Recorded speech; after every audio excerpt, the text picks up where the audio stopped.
भक्ति वाला रिश्ता सच्चा भी है, पक्का भी है, कभी टूटने वाला भी नहीं, कभी दुख देने वाला भी नहीं। इसकी तुलना जब संसार के रिश्तों से करते हैं तो वो निके फीके और छोटे और झूठे लगते हैं। और जो इंसान सच्चाई के साथ आके, सच्चाई का मतलब तन मन और धन से, संतों से जुड़ जाता है, संत उसको इस संसार सागर से, इस जन्म मरण के रोग से, दुख कष्टों भोगने वाली जेल से सदा के लिए छुटकारा दिला देते हैं। संत यही तो कहते हैं कि तुम इंसान का चोला पाके नेक कर्म करो। इस झूठे पाखंड में, बनावटी दुनिया में, जिसकी कोई भी वस्तु हमें सुख देने वाली या किसी की भी ऐसी तासीर नहीं है जो हमें शांति प्रदान कर सके,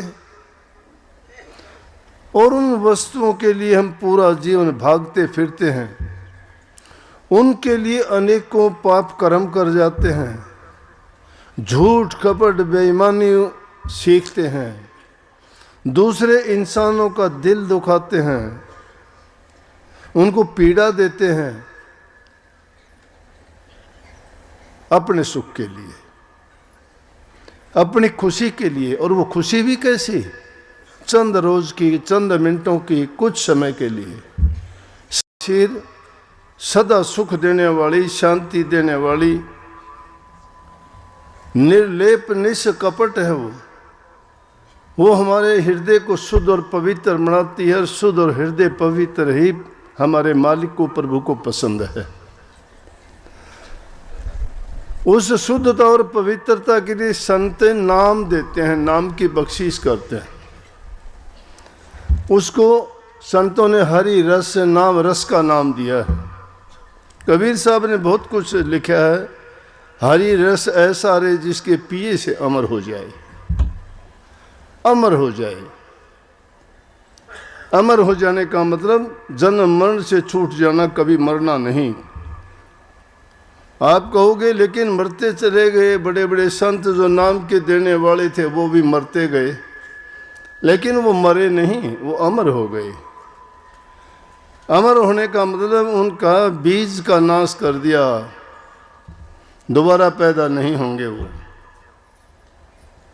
दुख किस चीज का है? बार बार जन्म लेते हैं, मरते हैं, कर्म करते हैं, गंदे मंदे जैसे भी कर्म होते हैं। अच्छे किए तो अच्छा जन्म मिला, बुरे करे तो बुरा जन्म मिला।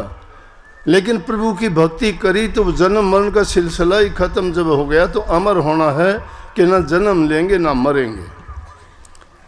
इसको छोटे मायने में सोचते हैं कि अमर हो जाने का मतलब ये है कि हम सदा इस देह रूप में जिंदा रहेंगे। नहीं, ये देह तो एक गुब्बारा है, ये तो एक 5 तत्व से बनी हुई मशीन है।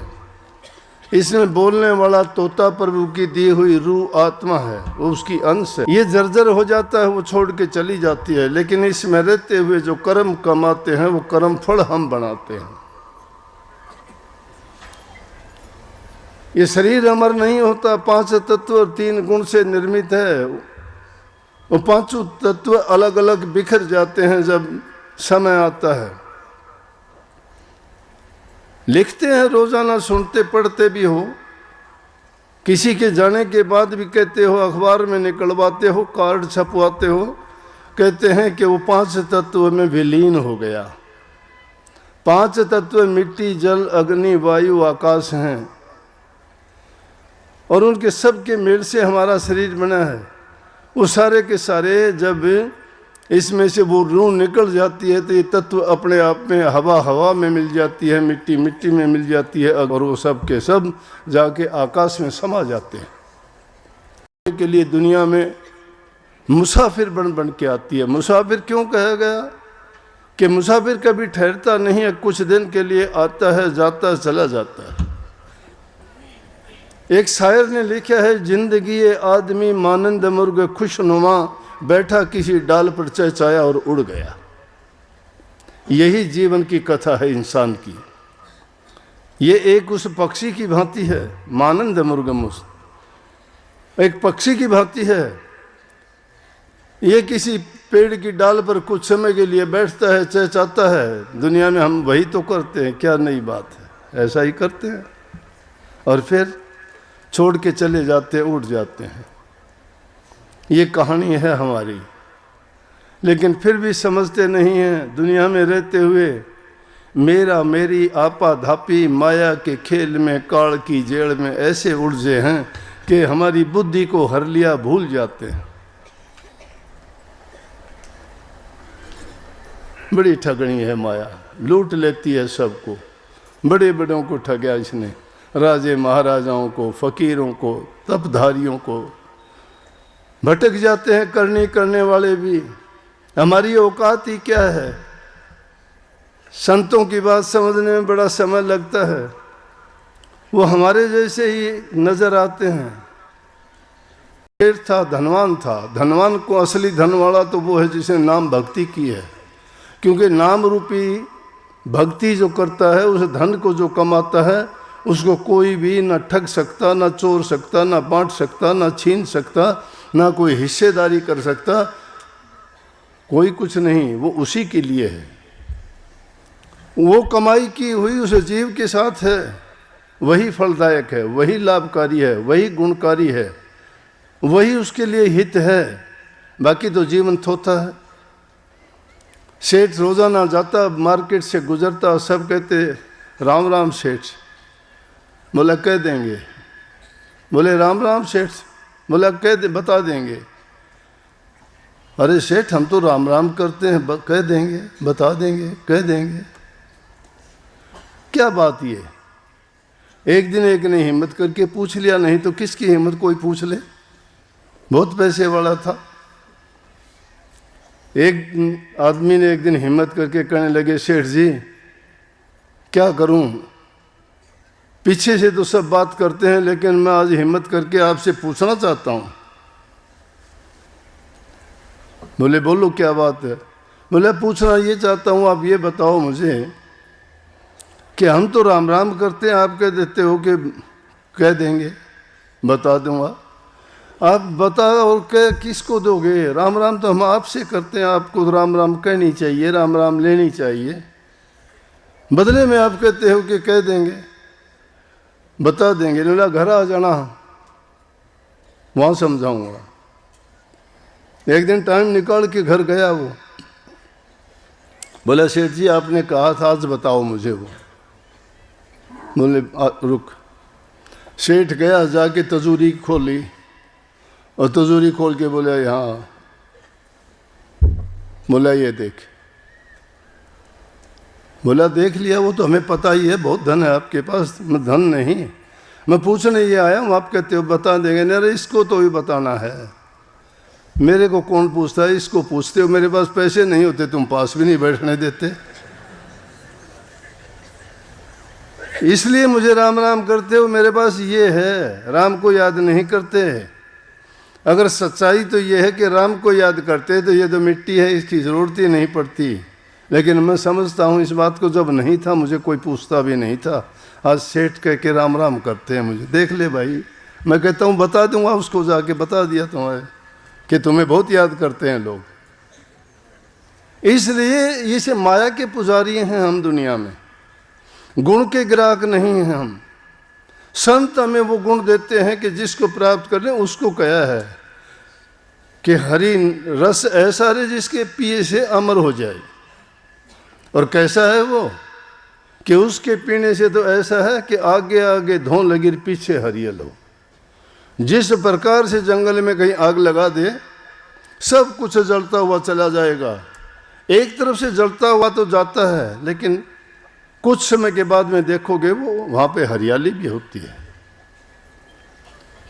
इसलिए उन दुर्गुणों को हमें नाम रूपी अग्नि में स्वाह कर देना चाहिए।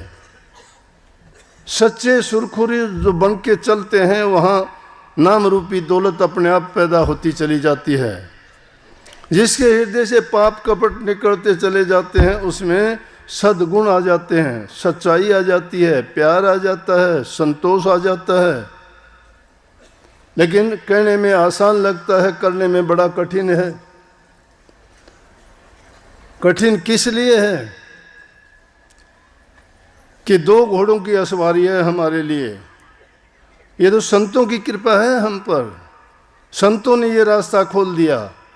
नहीं तो ऋषि मुनि जो हुए उन्होंने गृहस्थियों के लिए नहीं, अपने लिए तो बहुत कुछ किया, तप किया, साधना की, त्याग किया, बड़ी कमाई की उन्होंने खुद के उद्धार का तो कर लिया, लेकिन दूसरों के लिए रास्ता नहीं खोल पाए। उनके संग में जो गया उनको रास्ता बता दिया, दिखा दिया, कितनों को, बहुत कम लोगों को। लेकिन कलयुग में कहीं ना, कलयुग में स्वामी दया विचारी प्रगट करके शब्द पुकारी। इस कलयुग में संतों ने दया करके शब्द को प्रगट करके भक्ति का सीधा सरल और सस्ता रास्ता बता दिया। 2 घोड़े क्या है कि एक और समाज है, दूसरी ओर भक्ति का रास्ता है। एक और निवृत्ति का रास्ता, एक और प्रवृत्ति का रास्ता है। अब दोनों पे चलना बड़ा कठिन हो जाता है। कुल परिवार में रहते हो, बड़ी यातनाएं। सही संतों ने इस रास्ते पे चलने वालों में, जो भक्ति के रास्ते पे आए, कितने कष्ट उनको झेलने पड़े। कहने लगे कि ये दोनों काम कैसे हो सकते हैं। ये ऊंचे कुल में पैदा होके घर घर कैसे भीख मांगते फिरते हैं। मीराबाई को ही ले लीजिए, उनके बारे में क्या कहा लोगों ने कि राजघराने की बहू होके, क्षत्रियों के घर में पैदा होके इसको ऐसा नहीं करना चाहिए। लेकिन जो भक्ति के भाव से भर गई, जिसने उस नाम को पहचान लिया, जो अपने जीवन को सार्थक बनाना चाहती थी, जिसका सार्थक, उसका अर्थ और उसके गुण को समझ के उसको परले पार लगाना चाहती थी, जिस मकसद के लिए जीवन मिला था उसमें खरा उतरना चाहती थी, वो परवाह नहीं करते। जिनको अपने निज घर जाना होता है वो परवाह नहीं करते दूसरों की कौन क्या कहता है, क्या सोचते हैं। दुनियादारी के लोग तो अपने रंग में रंग लेना चाहते हैं। शराबी शराबी बना देगा, जुआ खेलने वाला जुए की लत लगा देगा, मांस मिट्टी खाने वाला मांस मिट्टी खानी सिखा देगा, और गंदे कर्म करने वाले अपने ही पंथ को बढ़ाना शुरू कर देंगे। जिसके संग बैठोगे वैसा रंग चढ़ जाएगा। अच्छे गुणों को अपनाने में बहुत समय लगता है, लेकिन बुरी चीज़ को तो अपनाने में कोई देर नहीं लगती। उनके लिए कोई नियम कानून नहीं है, सारे नियम तोड़ के, सब बाधाओं को तोड़ के न खुला चलना पड़ता है उसमें तो। लेकिन अगर सही रास्ते पे चलोगे तो मर्यादाओं में बंध जाओगे।